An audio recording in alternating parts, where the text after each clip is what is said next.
Look, I think what we're seeing here is a situation where ICE is trying to do a job. They are trying to remove dangerous people. And let's make no mistake about it. It was very clear the people that they were trying to arrest. Last week, they were arresting somebody who was convicted murderer, actually two convicted murderers, and they had final orders for removal going back to 2013 and 2015. We're talking about people who are molesting children. These are convicted, by the way. These are not even charged.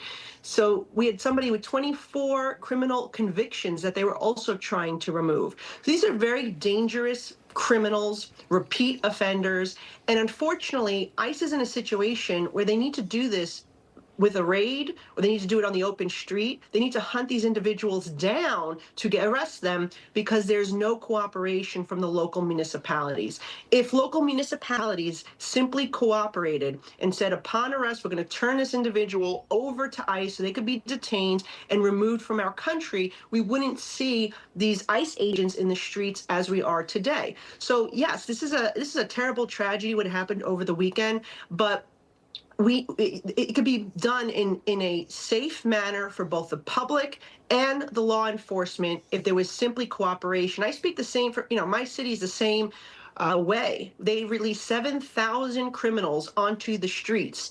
These are terrible people committing heinous crimes and victimizing American citizens, other immigrants, and the issue here is, again, lack of cooperation. Well, let me jump in if I can, really quickly, if I can, Congresswoman, because to your point, ICE, CBP, DHS, they have been able to carry out the exact same operations that are happening in Minneapolis, in Texas, in Louisiana, in Florida, and you haven't had these issues. So that right there tells me they're capable of doing this job. But it is different in Minneapolis. Does that go back to the sanctuary city status?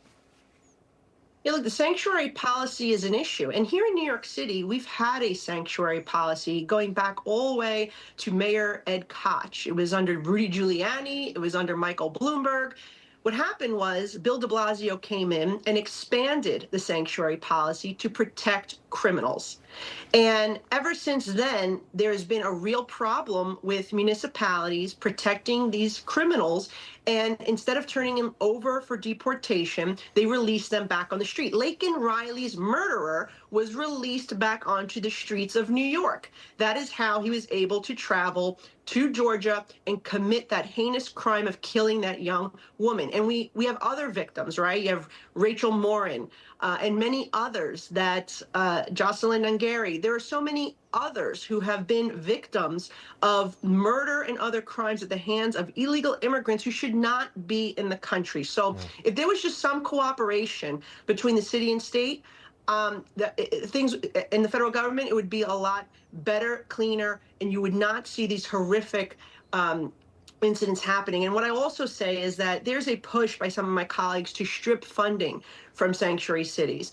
Money that is being used to provide all sorts of benefits to illegal immigrants, the federal government should be stopping that funding. For example, our mayor just said he wants to allow for free child care for illegal immigrants. They give free college tuition to illegal immigrants and health care and other services.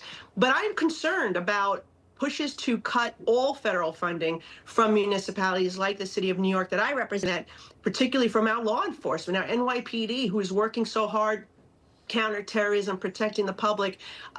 So we have to be very mindful and cautious. It needs to be done in a very smart, thoughtful way.